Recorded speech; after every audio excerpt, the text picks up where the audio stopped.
শতাব্দীর সর্বশ্রেষ্ঠ নিকৃষ্ট জঘন্য নির্বাচন এই সরকারের অধীনে হবে।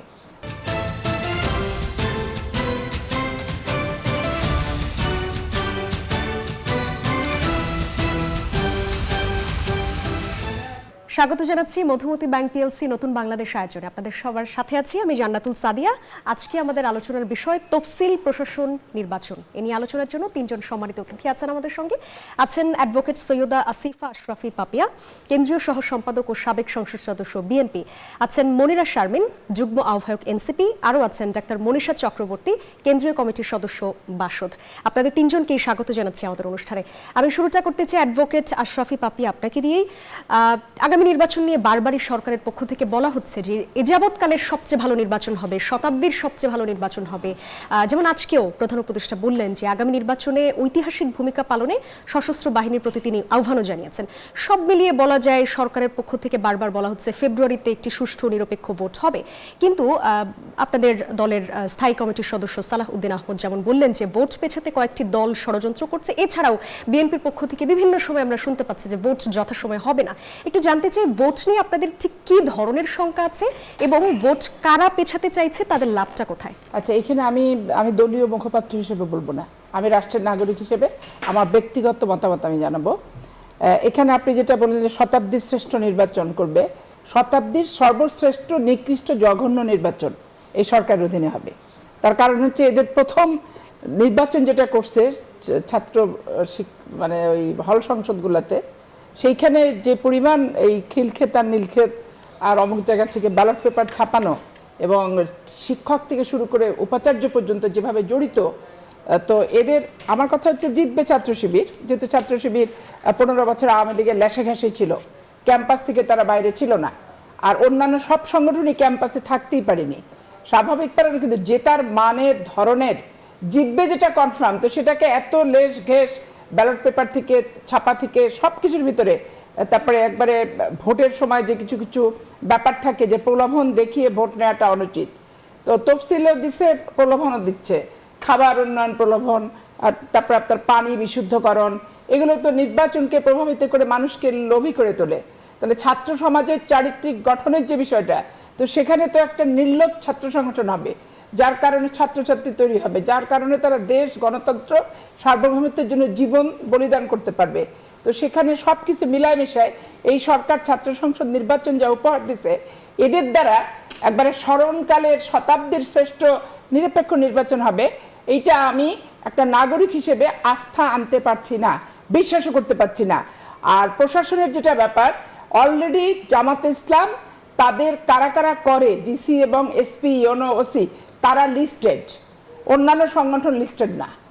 তো স্বাভাবিক কারণে তারা তাদের প্রশাসন মোটামুটিভাবে সাজায় ফেলছে। এবং জামাত ইসলামের কিছু বক্তব্য বিবৃতি, আপনি এই আজকের যে বক্তব্যটা, যে গ্রামীণ ইসলামিক ব্যাংকের কর্মকর্তাদেরকে যেই যে এলাকায় যার পোস্টিং, তাদেরকে দিয়ে একটা নির্লক্ষার মানে তারা প্রিজাইডিং হবে, পুডিং হবে। আমি যেমন চাঁপাইনবাবগঞ্জে এই 1.5 বছরে দুটো ডিসি গেছে, দুটো ইসলামী ছাত্র শিবির করা, এবং এই 20 দিন আগে যেটা পাঠিয়েছে সেটাও শিবির করা। তো তাহলে এদেরকে দিয়ে, ওইখানে তাদের কেন্দ্রীয় নেতা নুরুল ইসলাম বুলবুল আছে, এখন এদেরকে দিয়ে নির্বাচন কখনোই সুষ্ঠু হওয়ার সম্ভাবনা নাই। কিন্তু সবচেয়ে মজার ব্যাপার, চুরি যে করছে সে আবার অন্যজনকে চোর বলার ক্ষেত্রে খুব পটু, এবং চোর খুঁজে বেড়াচ্ছে নিজে চুরি করে। এটা একটা অদ্ভুত, এই বাংলাদেশের রাজনীতিতে 50 বছরের ইতিহাসে একটা অদ্ভুত একটা জিনিস আমি অবলোকন করলাম। চুরি করে চোর এখন সে খুঁজে বেড়াচ্ছে অমুক চোর তমুক চোর, এবং চুরির দায়ভার অন্যজনের ঘাড়ে চাপানোর চেষ্টা করছে। আর নির্বাচন পিছানোর প্রথম এবং একমাত্র সংগঠন আপাতত জামাত ইসলাম, কারণ তারা সরকার না আসলে, নির্বাচন না হলে একটা সরকার গঠন হবে না। তো সরকার যদি তারা গঠিত করতে না পারে, তাহলে এই যে মাখন খাচ্ছে, এই অন্তর্বর্তীকালীন সরকারের মাথার উপরে কাঁঠাল ভাঙছে, তাদের কাছ থেকে আদায় করে নিয়ে নিচ্ছে, আবার একটু মাঝে মধ্যে থ্রেট দিচ্ছে, এই যে আইওয়াশ অ্যাটিটিউড, এটা একমাত্র লাভবান তারাই হবে। এই জামাত ইসলাম নির্বাচন যদি পিছায় এবং আমরা আবার আসবো। অনিশ্চিত হয়ে যায়। জি, মনিরা শারমিন আপনার কাছে আসবো। বিএনপির পক্ষ থেকে যেটা খুব পরিষ্কারভাবে বলা হলো যে নির্বাচন হবে কিনা বা সুষ্ঠু হবে কিনা সেটা নিয়ে একটা শঙ্কা আছে। জামায়াত ইসলামের পক্ষ থেকে এরকম একটা শঙ্কা আছে, তারাও বলছে যে নির্বাচন সুষ্ঠু হবে কিনা জাতির সামনে প্রশ্ন দেখা দিয়েছে। প্রশ্ন হচ্ছে এনসিপিও কি সংশয় আছে কিনা। আরেকটি বিষয়, ত্রয়োদশ জাতীয় সংসদ নির্বাচন নিয়ে নির্বাচন কমিশন যদি পক্ষপাত দুষ্ট আচরণ করে তাহলে এনসিপি বলছে তারা কঠোর হবে। আপনাদের কাছে কেন মনে হলো যে ইসি পক্ষপাতমূলক আচরণ করতে পারে, যদি করে সেই পাল্লাটা কোন দিকে যাবে? ধন্যবাদ। যারা দেখছেন তাদের শুভেচ্ছা এবং আমার সহ আলোচক যারা উপস্থিত আছেন তাদের শুভেচ্ছা। দেখেন, নির্বাচন সুষ্ঠু হবে কিনা এ নিয়ে শুধুমাত্র আমি রাজনৈতিক দলগুলোর কথা বলবো না, সাধারণ মানুষের মধ্যেও শঙ্কা আছে। নির্বাচন হবে এ ব্যাপারে কারোর কোনো দ্বিমত নাই, কারণ আমরা সকল রাজনৈতিক দলই বারবার করে বলছি যে নির্বাচনটা হতে হবে। কারণ অন্তর্বর্তীকালীন সরকার তো অবশ্যই তারা একেবারে মানে এটা তো স্থায়ী না, এবং এটি তাদের এক ধরনের মানে সময় চলে এসছে, এবং তাদেরও কথাবার্তায় তারা বিভিন্ন সময় বলবার চেষ্টা করেন যে তারা থাকতে চান না, তারা আসলে একটা নির্বাচিত সরকারের হাতে ক্ষমতা দিয়ে চলে যেতে চান। সেই জায়গা থেকে এই নির্বাচনটি হতে হবে। তবে নির্বাচন কেমন হবে এটি নিয়ে শঙ্কা সাধারণ মানুষের মধ্যেও। আপনি একটা চায়ের দোকানের সাথেও যদি আলাপ করেন, একজন রিকশাওয়ালার সাথে আলাপ করেন, ওনারা কিন্তু এখনও বলেন। আমি আজকে একজন রিকশাওয়ালার সাথে আলাপ করছিলাম, তিনি বলছেন যে মামা নির্বাচনে কি আমরা ভোট দিতে যাইতে পারবো? তো এই আশঙ্কাগুলো সবার মধ্যে, এবং আমাদের কিন্তু বাংলাদেশের যে সংকট, নির্বাচনকালীন যে সংকটটা, নির্বাচন নিয়ে যে ধরনের অস্থিতিশীলতা তৈরি হয়, অলরেডি আমরা দেখলাম যে এই প্রচারণার মধ্যেও কিন্তু প্রচারণা করতে গিয়েও কিন্তু আমরা দেখলাম যে গুলিবিদ্ধ হবার একটা খবর, এবং এই বিভিন্ন জায়গায় কিন্তু মনোনয়ন নিয়েও কিন্তু আমরা যেই ধরনের অস্থিরতা দেখছি, সেই জায়গা থেকে যত নির্বাচন যখন আরও কাছে চলে আসবে তখন আসলে কী ধরনের সংকট তৈরি হবে এটি নিয়ে সাধারণ মানুষও কিন্তু একটু চিন্তায় আছে, সেটা তো অবশ্যই, এবং আশঙ্কার মধ্যে আছে। এবং যখন আমরা আসলে দেখি যে প্রশাসনের, আমি যদি বলি বড় দুটি দল বিএনপি এবং জামাত, তাদের যখন দেখি যে আসলে আমি একটু এভাবেই বলবো যে তারা আসলে প্রশাসনের উপরে তাদের দখলটি নিশ্চিত করতে চান। যে দলই আসলে নিশ্চিত করতে পারেন না, তখনই তাদের ভাগে যখন একটু কম পড়ে তখনই তারা বলে যে আসলে অপর দলটির আসলে দোষ দেয়। তো এইখানে আমরা কিন্তু বারবার করে এই জন্য বলেছি যে এই প্রশাসন, পুলিশ প্রশাসন, এটি কিন্তু গত 17 বছর আমরা দেখেছি এটি দলীয়করণের ফলে কি পরিণতি হয় এবং একটি সরকারেরও কি পরিণতি হয়, তাকে মানে ছাত্র জনতার গণ অভ্যুত্থানের মাধ্যমে চলে যেতে হয়, দেশ থেকে পালিয়ে যেতে হয়। সুতরাং এই প্রশাসনকে আসলে যদি রাজনৈতিক দলগুলো দলীয়করণের মধ্যে আবার ফেলে, তাহলে কিন্তু বাংলাদেশে আবার একটা গণ অভ্যুত্থান হবে। সুতরাং এই একটা সুষ্ঠু নির্বাচন, দেখেন বিএনপি এত বছর নির্বাচন করেছে, কিন্তু মানে বারবার করে আন্দোলন করেছে একটা সুষ্ঠু নির্বাচনের জন্য। তারা আমি যদি বলি যে 14 সালে নির্বাচনে যান নাই, তারপরে 18 সালে নামকাওয়াস্তে গেছে, 24 নির্বাচনে তারা অংশগ্রহণ করে নাই। কেন বলেন তো? তারা লেভেল প্লেইং ফিল্ড নাই বলে তারা কিন্তু নির্বাচনে অংশগ্রহণ করেন নাই। সুতরাং সেই দলটি আবার দেখেন প্রশাসনে কিন্তু তারা এক ধরনের দখলের চেষ্টা করছে, এবং জামাতের ক্ষেত্রেও কিন্তু তাই, যে তারাও কিন্তু প্রশাসনে এক ধরনের দখলের চেষ্টা করছে। যেই দল, এবং জামাতের ক্ষেত্রে তো আমরা দেখলাম যে তাদের তো আসলে মানে খোদার পক্ষ থেকে, আল্লাহর পক্ষ থেকে সূর্য থামিয়ে দেওয়ারও এই ধরনেরও তাদের ক্ষমতা দিয়ে দেওয়া হয়েছে। সুতরাং প্রশাসনে তো আসলে যারাই কথা শুনবে না তাদের ব্যাপারে তো তারা ব্যবস্থা আসলে নেবেন। একটু পরে দেবেন যে প্রশাসন দখলে করার চেষ্টা করছেন কিনা। যে আমি যাব ডাক্তার মনীষা চক্রবর্তী আপনার কাছে, যে এই বিষয়টা আসলে আসছিল যে বর্তমান পরিস্থিতি বিবেচনায় নির্বাচন ফেব্রুয়ারিতে আদৌ হবে কিনা বা কেমন হবে সেটি নিয়ে একটা প্রশ্ন উঠেছে। আরেকটা বিষয় একটু অ্যাড করতে চাই, যেমন সরকারের পক্ষ থেকে বলা হচ্ছে যে ফ্রি ফেয়ার ফেস্টিভ্যাল ইলেকশন হবে। সেই জায়গা থেকে গতকালকে আমরা দেখলাম যে পাবনা 4 আসনে নির্বাচনী প্রচারণাকালে বিএনপি নেতাকর্মী এবং সাধারণ জনতার উপর জামায়াত ইসলামের স্থানীয় কর্মীরা পরিকল্পিত হামলা চালিয়েছে বলে বিএনপি অভিযোগ করেছে। দেশে এই যে বিরাজমান রাজনৈতিক দলগুলোর বিভেদ বা যে পরিস্থিতি, সেখান থেকে চিন্তা করলে আগামী নির্বাচনকে কতটা শান্তিপূর্ণ বা উৎসবমুখর হতে পারে বলে মনে করছেন? ধন্যবাদ আপনাকে আপনার প্রশ্নের জন্য। প্রথমত আপনি জানতে চাচ্ছেন যে ফ্রি অ্যান্ড ফেয়ার ইলেকশন নিয়ে মানুষের মধ্যে সম্ভাবনার কথা, কিন্তু আমরা তো বলতে যাচ্ছি নির্বাচন নিয়ে ফেয়ারের বদলে ফিয়ার মানুষের মধ্যে কিন্তু এক ধরনের প্রভাব বিস্তার করছে, এবং আমরা দেখতে পাচ্ছি যে মানুষের সেই শঙ্কা দূর করার যে দায়িত্ব সেটা ছিল অন্তর্বর্তী সরকারের। শঙ্কা তো তারা দূর করছেনই না, বরং তারা অনেক রকম অবাস্তব কথা বলছেন। যেমন তারা বলেছেন যে প্রত্যেকটা ভোটার কেন্দ্রে তারা 5 জন করে সেনা মোতায়েন করবেন। তাহলে 42,000 ভোটার কেন্দ্রে 5 জন করে সেনা হলে 2 লাখের বেশি সেনা সদস্য তাদের প্রয়োজন হবে। এই ধরনের অবাস্তব কথা তারা বলে আসলে তাদের পরিকল্পনাটা কিন্তু বাস্তবসম্মত কিনা, সত্যিকার অর্থে তারা এখানে প্রোটেকশন দিতে পারবেন কিনা ভোট কেন্দ্রগুলিকে, সেই জায়গাটা কিন্তু তারা অস্বচ্ছ করে ফেলছেন। আবার তারা ভোট নিয়ে আর কিন্তু আজকে আমরা দেখলাম যে একটা রিটও হয়েছে, ত্রয়োদশ জাতীয় সংসদ নির্বাচন সেটা স্থগিত চেয়ে রিটও হয়েছে। আবার আইন শৃঙ্খলা পরিস্থিতির যে সার্বিক যে অবনতি হচ্ছে সেই বিষয়গুলি নিয়ন্ত্রণ করতে না পারার কারণেই কিন্তু মানুষের মধ্যে এই শঙ্কা তৈরি হয়েছে, এবং সেই শঙ্কা যেরকম রাজনৈতিক দলগুলির মধ্যে আছে সেই শঙ্কা মানুষের মধ্যেও আছে। আমরা আরো একটা বিষয় বলতে চাই যে একদিকে যেরকম আমরা দেখছি যে নির্বাচনের পরিবেশ নিয়ে মানুষের মধ্যে শঙ্কা আছে, আবার কিন্তু আমরা আরো কিছু আলামতও দেখতে পাচ্ছি। একদিকে তো যেরকম প্রশাসনের দখলদারিত্ব সেটা যেরকম আছে, আবার ধরেন যে কিছুদিন আগে ঢাকার 3টি আসনে 274টি প্রতিষ্ঠানে বিশেষ বরাদ্দ দেওয়া হয়েছে। 274টি প্রতিষ্ঠানের মধ্যে এখানে ঢাকা 9, 10, 11 এই 3টি আসনে সেখানেই কিন্তু আমরা দেখতে পাচ্ছি যে এই বরাদ্দগুলি হয়েছে। তার মধ্যে কিন্তু বর্তমান একজন উপদেষ্টা তিনি ঢাকা 10 আসনের ভোটার হয়েছেন সাম্প্রতিক সময়।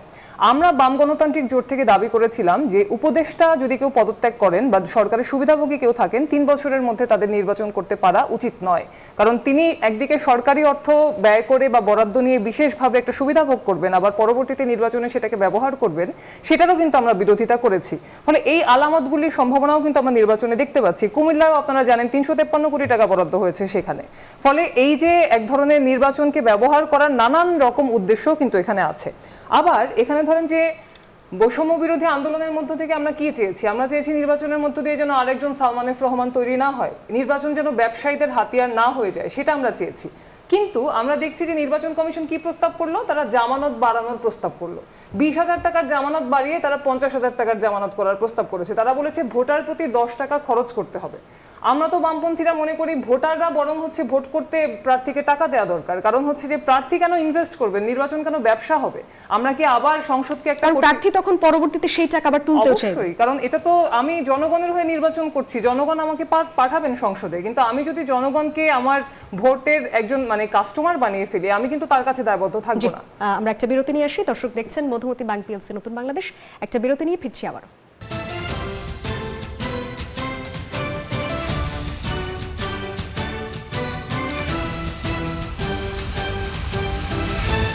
বিরতির পর আবারও স্বাগত জানাচ্ছি মধুমতি ব্যাংক পিএলসি নতুন বাংলাদেশ আয়োজন আলোচনার এই পর্যায়ে চলে যাব বিএনপি নেত্রী অ্যাডভোকেট আশরাফি পাপি আপনার কাছে। প্রশাসনে আপনাদের দখলদারিত্ব আছে, এই অভিযোগ কিছুক্ষণ আগেই উঠছিল, ভাগে কম পড়লে দোষারোপ করেন। পাশাপাশি জামায়াত যেমন বলছে যে একটা বিশেষ দলের গোপন ষড়যন্ত্র বাস্তবায়নে ইচ্ছে মতো ডিসি, এসপি, ওসি নিয়োগ দিয়ে প্রশাসনকে নষ্ট করা হচ্ছে। বিএনপি বলছে যে প্রশাসনের একটা বড় অংশ আসলে জামাতে ইসলামী দখল করে আছে। এই যে পাল্টাপাল্টি অভিযোগ, প্রশাসন আসলে কার দখলে, সরকার তাহলে কি করছে? প্রশাসন সরকারেরই দখলে। সরকার যেই দলটাকে বেশি সমর্থন করছে তাদের কথা শুনে সেই মাফিক সেট আপটা করে নিচ্ছে। সরকারের তো একটা এজেন্ডা আছে, একটা পরিকল্পনা আছে, কারণ এই সরকারের যারা উপদেষ্টা তারা তো বাংলাদেশের নাগরিক। এই বাংলাদেশের 1-11 থেকে শুরু করে প্রত্যেকটা কিছুর ভিতরে তাদের ভূমিকা ছিল। তো তাদের অতীত ইতিহাস যদি আমি পর্যালোচনা করি তাহলে একবারে ধোয়া তুলসী পাতা, এবং বাংলাদেশের একবার স্বতঃস্ফূর্ত নিরপেক্ষ ব্যক্তিরা অন্তর্বর্তীকালীন সরকারের সদস্য, এটা তো জিনও বিশ্বাস করবে না, ভূতও বিশ্বাস করবে না, শিশুও বিশ্বাস করবে না, জীবজন্তু বিশ্বাস করবে না এই কথাটা। আর হচ্ছে কি মনিরা যেটা বললো যে বড় দুইটা দলের ভিতরে প্রশাসন নিয়ে এটা হচ্ছে, দেখেন আমার স্পষ্ট কথা যে আমি সেই প্রশাসন চাই যেই প্রশাসন একজন ব্যক্তি যদি তার পুলিং এজেন্ট দিতেও না পারে, সেই একজন ব্যক্তির যদি মানে প্রার্থীর একটা ভোট পড়ে তো সেই ভোটের নিরাপত্তা দেওয়ার দায়িত্ব প্রশাসনের। তাহলে আমি এই প্রশাসন যে আইন শৃঙ্খলা পরিস্থিতি করতে ব্যর্থ, নিয়ন্ত্রণ করতে ব্যর্থ, মোকাবেলা করতে ব্যর্থ, তারপরে এই যে এজেন্ডা নেওয়ার জন্য তারা ঐক্যমত কমিশন করলো, এই সমস্ত সংস্কার কমিশন সব ভুয়া, এদের প্রত্যেকটা শুধু ভুয়া, ওই মুখের টুকটুক টুকটুক করে বলে, বেশি কথা বলতে বলে না, কারণ ওই যে এজেন্ডা আবার বেক্টের হয়ে যায় কিনা, খুব ম্যাক্সিমাম টাইম চুপ থাকে, ঝুপ করে এক একটা কথা বলে। তো প্রশাসন আমি বিএনপিরও চাই না, প্রশাসন জামাতেরও চাই না, প্রশাসন এনসিপিরও চাই না।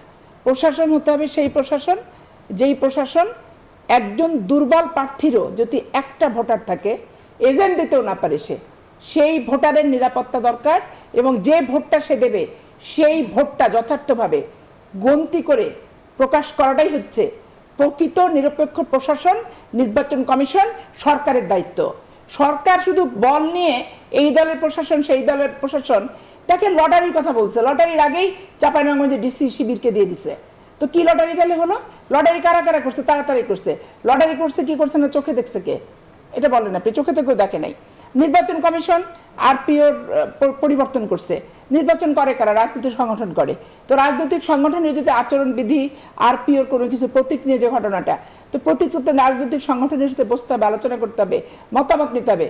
মতামত বুঝলাম যে হ্যাঁ চাইলো না, 2-4টা দল চাইলো যে হ্যাঁ প্রতীক যার যার প্রতীকে ভোট করবে, অন্যান্য যারা জোটভুক্ত ভোট নির্বাচন করে তারা বলবে যে না আমরা প্রতীক হচ্ছে আমাদের বড় সংগঠনটা চাই যার সাথে জোট করব। মতামত ব্যক্ত করুক, সিদ্ধান্ত নেওয়ার মালিক তো নির্বাচন কমিশন, কিন্তু আলোচনাই করবে না, কোনো কিছু করবে না, স্বেচ্ছাচারিতার মাধ্যমে ইয়ে করে দিবে, বলে দিবে, এটা তো হয় না। তারপরে যেটা বললো মনিরা যে দলের ভিতরে মারামারি, এখানে ঈশ্বরদীতে সেই ছেলেটা শনাক্ত করা হয়েছে এবং পুলিশ গ্রেপ্তারও করছে। তার বাবা আমার স্বীকারোক্তি দিচ্ছে যে আমার ছেলে শিবির করে, জামাতের লোকেরা আমার ছেলেকে ডেকে নিয়ে গেছে এবং কি ঘটনা ঘটেছে আমার ছেলে জানে। তো তাহলে এখানে আর এইটা বড় দলের ভিতরে পার্থক্য আসলো না। খুলনার যে ঘটনা সেটা তো সেখানে নিশ্চয়ই বিএনপি ইনভলভ না, ওখানে ক্লায়েন্ট সহ যে ইনভলভমেন্টটা কি যে ঘটনাটা ঘটছে এখন পর্যন্ত তদন্ত হয় নাই। আমার কথা হচ্ছে গড়ে পর্তায় বিএনপিকে আর কত অভিযোগে অভিযুক্ত করা হবে? এই 15 বছর শেখ হাসিনার অভিযোগে অভিযুক্ত হয়ে আমি তিক্তবিক্ত, আমি ক্ষতবিক্ষত, আমি রক্তাক্ত। এরপরে এই রক্তের দ্বারা অর্জিত বাংলাদেশে নতুন করে আমি কোনো ঘটনা না ঘটে আমি বিতর্কিত হতে চাই না ওই ধারণার উপর বশবর্তী হয়ে। আমি যদি কোনো ঘটনা ঘটাই সেটা আইনশৃঙ্খলা পরিস্থিতি আছে, যথাযথ নিরপেক্ষ দৃষ্টান্তমূলক ব্যবস্থা গ্রহণ করুক, সে ব্যাপারে আমার কোনো ব্যক্তিগত আক্ষেপ নাই। জি, ডাক্তার মনীষা চক্রবর্তী, আপনার কাছে যাব। প্রশাসনের দখলদারিত্ব নিয়ে কথা হচ্ছিল। চট্টগ্রামে মিরসরাইয়ের ওসি এবং চট্টগ্রাম 1 আসন মানে মিরসরাইয়ের জামায়াতের মনোনীত প্রার্থী এবং ডেপুটি অ্যাটর্নি জেনারেল সাইফুর রহমানের মধ্যে একটা কথোপকথন ভাইরাল হয়েছে, যেখানে ওসিকে জামায়াতের প্রার্থী বলছেন যে আপনি যদি লজিস্টিক সাপোর্ট চান, আপনার পুলিশের সাথে সহকারী হিসেবে যদি মনে করেন সহায়ক পুলিশ লাগবে, আমি শিবির জামায়াতের লোক দেব। যদি এটাও মনে করেন যে গোয়েন্দার লোক লাগবে, আপনি ইউনিয়ন ভিত্তিতে গোয়েন্দা টিম গঠন করেন, আমি স্পেশালি লোক সাপ্লাই দেব। এই যে আমরা কয়েকদিন আগে দেখেছি জামায়াত নেতা শাহজাহান চৌধুরীও প্রশাসনকে নিয়ন্ত্রণ করার মতন একটা কথা বলেছেন। এরপর মিরসরাইয়ের এই নেতাকেও আমরা সেই ধরনের একটা বক্তব্যই মানে দেখলাম দিতে। নির্বাচনের আগে এই যে প্রশাসনকে কন্ট্রোলে রাখা, কে কাকে হাতে রাখবে, এই বিষয়গুলো দেখে কি মনে করেন যে আদৌ নির্বাচন সুষ্ঠু হবে? ধন্যবাদ। আসলে বাংলাদেশে শেখ হাসিনা চলে গিয়েছেন, আমরা বলি যে আমরা স্বৈরাচার তাড়িয়েছি, কিন্তু আসলে স্বৈরাচার হওয়ার ইচ্ছা সেটা যে অনেকের মন থেকে যায়নি সেটা এই কথোপকথনগুলি থেকেই স্পষ্ট হচ্ছে। এই ধরনের কথোপকথন গত 16 বছরে আমরা অনেকবার শুনেছি এবং এরকম অনেক রকম কথোপকথন সারা বাংলাদেশেই আমরা শুনতাম, কিন্তু এখন আমরা দেখতে পাচ্ছি যে কাদের মধ্যে আসলে শেখ হাসিনার যে চেতনা সেটা বেঁচে রয়েছে এবং সেটা কিন্তু খুবই আইরনিক্যালি এখানে যে সংগঠনের বিরোধিতা করার কথা বলে তারা সমস্ত দুর্নীতিকে জায়েজ করতেন, সেই জামাত ইসলাম যারা মুক্তিযুদ্ধের বিরোধিতা করে এই দেশে একেবারে একটা বিশ্বাসঘাতকতার রাজনীতি তারা করেছে আমাদের দেশের জন্মলগ্ন থেকে, সেই জামাত ইসলাম আজকে 24-এর অভ্যুত্থানে অংশ নেওয়ার কথা বলে তারা কিন্তু আজকে একটা পুনর্বাসনের প্রক্রিয়ার মধ্যে ঢুকেছে এবং সেই পুনর্বাসনের প্রক্রিয়ায় আমরা দেখলাম যে এই সরকার কেমন করে প্রত্যেকটা জায়গাতে তাদের পক্ষে দাঁড়িয়ে যাচ্ছে। সেটা আমরা ছাত্র সংসদ নির্বাচন যেগুলি হয়েছে সেখানেও কিন্তু আমরা তার প্রতিফলন দেখেছি এবং এবারে জাতীয় সংসদ নির্বাচনেও সেই প্রতিফলনের ইচ্ছা সেটা যে সরকারের মধ্যেও আছে এবং তাদের মধ্যেও আছে, এটা আসলে এই ধরনের কথোপকথনগুলি থেকে কিছুটা মাত্রায় স্পষ্টত জনগণের সামনে হচ্ছে। তবে আমরা মনে করি যে যে দেশের মানুষ 16 বছরের স্বৈরাচারকে তাড়িয়েছে সেই দেশে যদি আবারও কেউ ওই রকম একটা নির্বাচন করতে চায়, একটা ওই ধরনের নিয়ন্ত্রিত নির্বাচন যদি এই দেশের কোনো শক্তি এই সরকারের সাথে মিলে করতে চায়, তাহলে তার বিরুদ্ধে এই দেশের গণতান্ত্রিক শক্তি এবারেও যেরকম ভাবে 24-এর আন্দোলন করেছে সেবারেও এইরকম একটি নির্বাচন হলে সেটা কিন্তু মানুষের কাছে গ্রহণযোগ্য হবে না। ফলে কেউ যদি মনে করেন যে তারা কোনোভাবে একটা নির্বাচন করে ক্ষমতায় চলে যাচ্ছেন, তারা দিবাস্বপ্ন দেখতে পারেন, কিন্তু বাংলাদেশের মানুষ কিন্তু এই মাটিতে কোনো স্বৈরাচার বেশি দিন টিকতে পারে না, সেটা বারবার তারা প্রমাণ করেছে। মনিরা শারমিন, আপনার কাছে আসবো।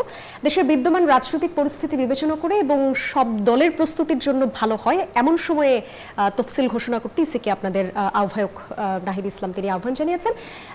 নাহিদ ইসলাম ঠিক বিদ্যমান কোন রাজনৈতিক পরিস্থিতির দিকে ইঙ্গিত করছেন আর তফসিল কখন হলে ভালো হয়?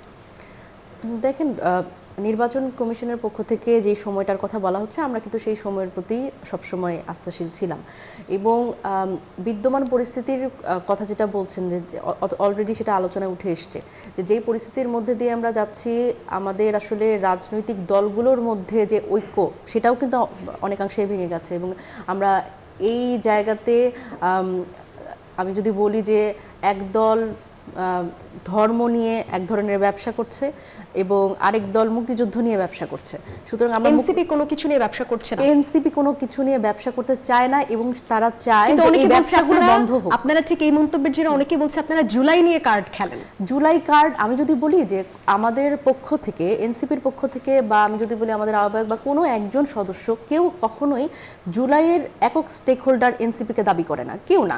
আমরা সবসময় বলি যে জুলাইয়ের সবচেয়ে বড় স্টেক হোল্ডার হচ্ছে যেই মানুষগুলো আমাদের মধ্যে নাই, যে মানুষগুলা শহীদ হয়েছে তারাই সবচেয়ে বড় স্টেক হোল্ডার। এরপরে মানে সবচেয়ে বড় স্টেক হোল্ডার হচ্ছে যারা আসলে আহতরা, যাদের অঙ্গহানি হয়েছে, যারা আসলে যেই অবস্থায় আমরা কিন্তু তাদেরও আসলে টেক কেয়ার করতে পারছি না এবং সরকারের পক্ষ থেকে কিন্তু সেই দায়িত্বটা নেওয়ার কথা ছিল, সেটাও কিন্তু সুষ্ঠুভাবে হয়নি। সুতরাং জুলাইয়ের স্টেক হোল্ডার হচ্ছে বাংলাদেশের সাধারণ মানুষ এবং এই জায়গায় যখন একটা ছাত্র জনতার গণ অভ্যুত্থান হয় তখন আসলে এই স্টেক ভাগাভাগির ক্ষেত্রে আমরা কিন্তু এর আগেও দেখেছি যে আসলে স্টেক ভাগাভাগির ক্ষেত্রে সকল রাজনৈতিক দল কিন্তু উপস্থিত, কিন্তু দায় ও দরদের যে রাজনীতির কথা বলছি সেই দায়টা কেউ নিতে চায় না। আপনি দেখবেন যে বিভিন্ন জায়গা থেকে আমরা যেই ধরনের সমস্যার মধ্যে দিয়ে যাই, কিছু হলেই আমি যদি বলি যে কোনো একটা আন্দোলনে, যে ধরেন চাকরির পরীক্ষার্থীদের কোনো আন্দোলন, তাদের কোনো একটা অসুবিধা, আমরা দেখি যে সচিবালয়ে তারা গেছে তাদের সমস্যার কথা নিয়ে বা পিএসসির কাছে গেছে তাদের নিজেদের কোনো সমস্যা নিয়ে, তখন কিন্তু তারা বলে যে আপনারা এনসিপির কাছে যান, এই বিষয়গুলো এনসিপি ডিল করবে। কিন্তু এনসিপি তো আসলে কোনো অথরিটি না। দেখা যায় যখন দায়ের কথা আসে, যখন দায়িত্ব নেওয়ার কথা আসে, যখন আসলে এই বৈষম্য দূরীকরণের, এখনও তো বৈষম্যের মধ্যেই আমরা আছি, সেই বৈষম্য দূরীকরণের কথা আসে তখন কিন্তু তারা এনসিপির কাছে ঠেলে দেয়। কিন্তু এই এনসিপি তো আসলে সেই জায়গাটা, তারা দায়িত্বটা নিতে চায় কিন্তু তাদের তো আসলে সেই সক্ষমতাও নাই যখন আসলে অন্যান্য সকল রাজনৈতিক দলগুলো এই বিষয়ে দায়িত্ব না নেবে। সুতরাং এনসিপি যখন নতুন রাজনৈতিক বন্দোবস্তের কথা বলছে, সুতরাং এই নতুন রাজনৈতিক বন্দোবস্ত বাস্তবায়নের দায় একমাত্র এনসিপির উপর এসে পড়ছে। কিন্তু এনসিপি একা কিন্তু নতুন রাজনৈতিক বন্দোবস্ত করতে পারবে না যতক্ষণ না আসলে রাজনৈতিক দলগুলোর সবার সদিচ্ছা থাকবে। দর্শক, বন্ধুমতি ব্যাংক পিএলসি নতুন বাংলাদেশ দেখছেন, একটা বিরতি নিয়ে ফিরছি আবারও।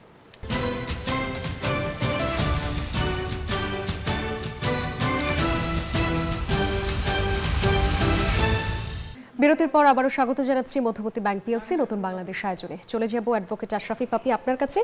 এনসিপির আহ্বায়ক নাহিদ ইসলাম যেমন বলেছেন যে ছাত্র জনতা মিলেই গণঅভ্যুত্থান সফল করেছে, কিন্তু ফ্যাসিবাদ বিরোধী সকল রাজনৈতিক দলের নেতারা যেমন অবদান রেখেছে তারা রাজপথে ছিল, কিন্তু অভ্যুত্থানের ফসল নেওয়ার যখন ব্যাপারটা আসে তখন সবাই আসে না। এই ক্ষেত্রে গণঅভ্যুত্থানের ফসল বিএনপি এবং জামায়াত একাই নিচ্ছে এবং নির্বাচনেও তারা এক ধরনের বন্দোবস্ত তৈরি করেছে। গণঅভ্যুত্থানের ফসল কি কি ফসল বিএনপি নিল এবং আপনারা ঠিক কোন বন্দোবস্ত করলেন জানতে চাই।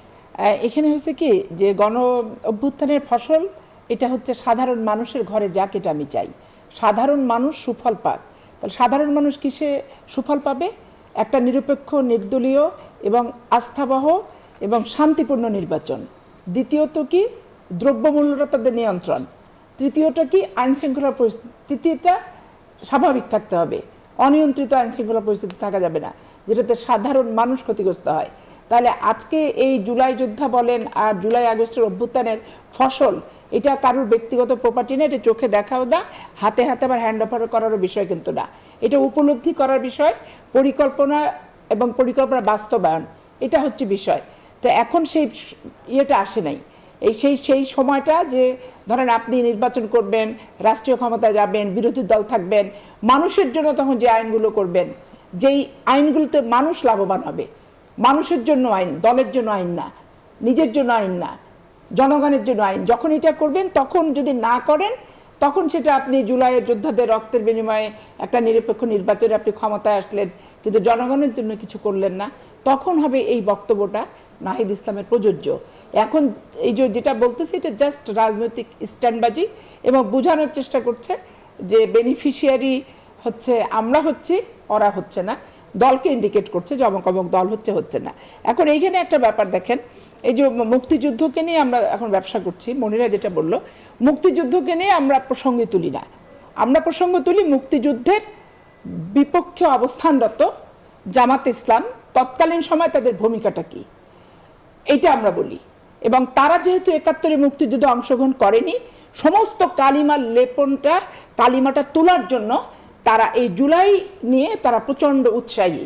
জুলাই নিয়ে উৎসাহী তাদের সমস্ত কালিমাগুলা, ৮৬ কালিমা, ৮৬তেও তো ছাত্র আন্দোলন হয়েছে, তারা তার বিপক্ষে অবস্থান। না, জামায়াত তো এখন বলছে যে তারা স্বাধীনতার সপক্ষে ছিল। কোনোদিনই ছিল না, এটা বাংলাদেশের ইতিহাস বলে কোনোদিনই ছিল না। এবং 47-48 সালে যে ভাগ হয়েছে সেটাতেও তারা পক্ষে ছিল না। তো তাদের ইতিহাস তো আর বিকৃত করা যাবে না।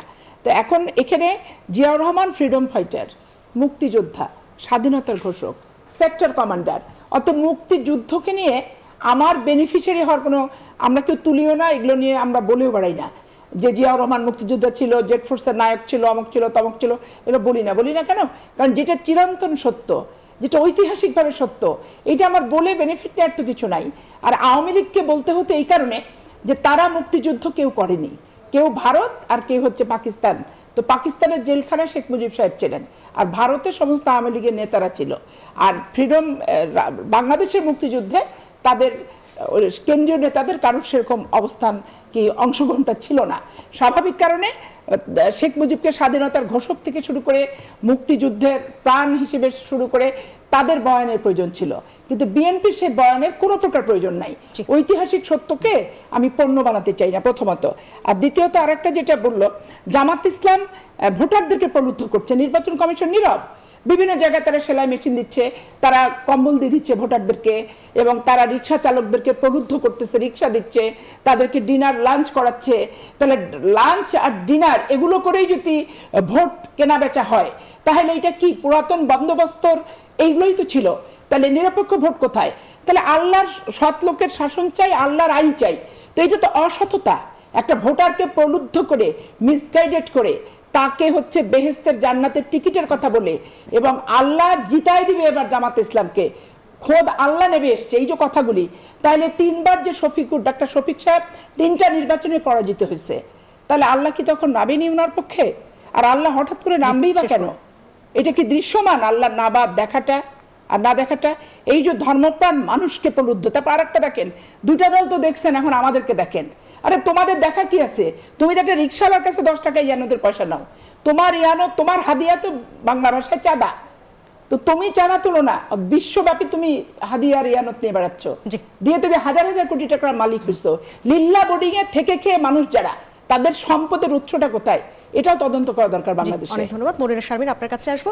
এনসিপি কি তাহলে জুলাই আন্দোলনের কোনো সুফল ভোগ করেনি? এই প্রশ্নটা কেন আসে? কারণ হঠাৎ করে দেখা যায় গণঅভ্যুত্থানের পরবর্তী সময়টাতে, আপনি নিশ্চয়ই নিজেও জানেন যে অনেকের জীবনযাত্রায় অনেক পরিবর্তন এসেছে, সেটি নিয়েই হয়তো এই প্রশ্নটা আসলে আসে। এছাড়াও আরেকটা প্রশ্ন আপনার কাছে রাখতে চাই, সেটি হচ্ছে কিছুদিন আগে জাতীয় নাগরিক পার্টির কেন্দ্রীয় কমিটির দক্ষিণাঞ্চলের সংগঠকের পদ থেকে পদত্যাগ করেছেন আরিফুল ইসলাম তালুকদার। তিনি বলেছিলেন যে, প্রিয় বিপ্লবী দেশবাসী, আপনারা ভয়ঙ্কর প্রতারিত হচ্ছেন। বিপ্লবের দল নামে যে এনসিপিকে আপনারা চেনেন, তারা ঠিক তার সম্পূর্ণ বিপরীত। তাহলে এনসিপি কি জুলাইকে কাজে লাগিয়ে প্রতারণা করলো? আচ্ছা, দেখেন, প্রথমত আপনার প্রথম প্রশ্নটি হচ্ছে যে জীবনযাত্রায় অনেক পরিবর্তন। দেখেন, এখানে খুব বেশি হলে আপনি যেটা বলতে চাইবেন সেটা হচ্ছে আমাদের কিছু নেতা তারা গাড়িতে চড়ে, তাদের এই গাড়িতে চড়া নিয়ে তো আসলে মুখরোচক মানে গল্পের তো শেষ নাই। এখন বিষয়টা হচ্ছে যে দেখেন, আমি এই প্রসঙ্গে আমি আসলে খুব বেশি কোনো দলেরই বিরোধিতা করতে চাই না। আমি আজকে খুব মাথা ঠান্ডা করে আসছি যে কারো বিরোধিতা করব না। কিন্তু দেখেন, যখন আসলে তারেক রহমান দেশে এখনো আসতে পারছেন না, সঙ্গত কারণেই আসতে পারছেন না, কিন্তু তার জন্য যখন বুলেট প্রুফ গাড়ি কেনা হয়, তার নিরাপত্তার এত প্রয়োজন আছে, অস্ত্রের লাইসেন্স করা হয়, সুতরাং আমাদের গণ অভ্যুত্থানের নেতাদের কি নিরাপত্তার প্রয়োজন নাই? আপনি বলেন যে এই অভ্যুত্থান পরবর্তী সময়ে এই গণ অভ্যুত্থানের যারা নেতারা, আমি যদি বলি একেবারে নাহিদ ইসলাম, হাসনাত, সার্জিস, হান্নান মাসুদ, ইনাদের যে জীবনের নিরাপত্তা, এটা তো আপনারা যে দেন না, বা এখানে কিন্তু আমাদের সেরকম কোনো ব্যাকআপ নেই। আমাদের বেশিরভাগ যারা আছে তাদের কিন্তু পরিবার অরাজনৈতিক এবং একেবারে খুবই মানে ছাপোষা পরিবার থেকে আমরা আসছি। সুতরাং সেই জায়গা থেকে এদের নিরাপত্তা তাহলে কারা দিবে? সেখানে যদি আসলে তারা কোনো গাড়িতে চড়ে, সেই নিরাপত্তা, নিজেদের নিরাপত্তা আমাদের নিজেদের আসলে নিশ্চিত করতে হয়। সেটা আসলে খুব মুখরোচক শোনায়, এটা মানুষ খুব মানে নেতিবাচক বিষয় তো মানে নেয় মানুষ খুব ভালোভাবে। তো সেইটা এটা এক ধরনের মিডিয়া ফ্রেমিং বলে আমি মনে করি। এবং আরেকটি বিষয় হচ্ছে যে আরিফুল ইসলাম তালুকদার, দেখেন আমাদের প্রতারণার যে অভিযোগ, দেখেন আমাদের ওনাকে কিন্তু আসলে শোকজ দেয়া হয়েছিল একটি বিশেষ কারণে। দেখেন, বাউল যেই প্রসঙ্গটা এসেছিল সেখানে কিন্তু ওনারা হচ্ছে এক ধরনের সংঘর্ষে লিপ্ত হয়েছিল। তো সেই কারণেই আসলে জুলাই মঞ্চকে কিন্তু ওনাকে শোকজ দেওয়া হয়েছিল এবং এরপরেই কিন্তু উনি আসলে এই ধরনের একটা কথা বলেছে। রাজনৈতিক দলে কিন্তু যাওয়া আসা থাকবে এবং এই ধরনের পক্ষ বিপক্ষে মন্তব্য থাকবে, সুতরাং সেটি ডাক্তার খুব মনীষা বেশি চক্রবর্তী, গুরুত্বপূর্ণ অনেকগুলো না। বিষয় এসছে, যদি কিছু বলতে চান। জি, প্রথম কথা হচ্ছে যে গণ অভ্যুত্থানের ফসল ঘরে তোলা নিয়ে কথা হচ্ছে। আমি একটু বলতে চাই যে গণ অভ্যুত্থানের আসলে চেতনাটা কি, আর গণ অভ্যুত্থানের ফসল বলতে আমরা কি বুঝি। কোনো চাঁদাবাজি বা টেন্ডারবাজি সেটা কি গণ অভ্যুত্থানের ফসল আসলে হতে পারে? যে গণ অভ্যুত্থানে আবু সাঈদ একটা উন্নত জীবনের চিন্তা করে একটা কর্মসংস্থানের বৈষম্য, সেই বৈষম্যের বিরুদ্ধে লড়াই করতে গিয়ে জীবন দিয়েছে, যে গণ অভ্যুত্থানে মুগ্ধর মতো এত ব্রাইট ছেলে, সেই ছেলেরা জীবন দিয়েছে, সেই গণ অভ্যুত্থানের ফসল কি হতে পারে? সেই গণ অভ্যুত্থানের ফসল হতে পারে এমন একটা দেশ যেখানে শিক্ষার অধিকার থাকবে, স্বাস্থ্যের অধিকার থাকবে, যে দেশে জাতীয় সম্পদের উপর সেই দেশের মানুষের মালিকানা থাকবে। প্রসঙ্গতভাবে এটাও বলতে চাই যে গণ অভ্যুত্থানের পরে কোন দলগুলির মধ্যে এই ফসল ভাগাভাগির কম্পিটিশনের যে বক্তব্য যতটা এসেছে, দেখেন আমাদের বন্দরের বিষয়টি, নিউ বোর্ডিং টার্মিনাল আমাদের সবচেয়ে লাভজনক টার্মিনাল। এখানে 44% যে মালামাল এখানে রপ্তানি আমদানি সেটা সেখান থেকে হয়, এবং সেই প্রফিটেবল টার্মিনালটা একেবারে কোনো আলাপ আলোচনা ছাড়া দিয়ে দিতে চাওয়া হলো ডিপি ওয়ার্ল্ডকে। সেটা এখন হাইকোর্টের যদিও সেটা শুনানি চলছে। আবার তারপরে আমরা দেখলাম তড়িঘড়ি করে 13 দিনে একটা 33 বছরের চুক্তি করে ফেলা হলো লালদিয়া যেখানে কন্টেইনার টার্মিনাল সেখানে, এবং সেই টার্মিনালের 48 বছরের চুক্তি করা হয়েছে, মানে 15 বছর এক্সটেন্ড করা যাবে সেই চুক্তি। একটা 2 বছরের সরকার এসেছে অন্তর্বর্তীকালীনভাবে একটা নির্বাচনের প্রস্তুতি নিতে এবং ন্যূনতম সংস্কার করতে। সে যখন এই কাজটা করে, গণঅভ্যুত্থানের মধ্য থেকে যে আমরা জাতীয় সম্পদ রক্ষায় ঐক্যবদ্ধ হতে পারলাম না, আগামীকাল বাম জোটের যমুনা ঘেরাও কর্মসূচি আছে এই বন্দর রক্ষার দাবিতে, আমরা মনে করি যে বন্দর রক্ষার দাবিতে সব রাজনৈতিক দলের ঐক্যবদ্ধ থাকাটাই হতে পারত আপনাদের গণঅভ্যুত্থানের ফসল। তিনজনকে অসংখ্য ধন্যবাদ আমাদের সাথে যুক্ত হওয়ার জন্য। দর্শক, এর সাথে শেষ করছি মধুমতি ব্যাংক পিএলসি নতুন বাংলাদেশ আয়োজন। এতক্ষণ যারা সঙ্গে ছিলেন সবাইকে অনেক ধন্যবাদ।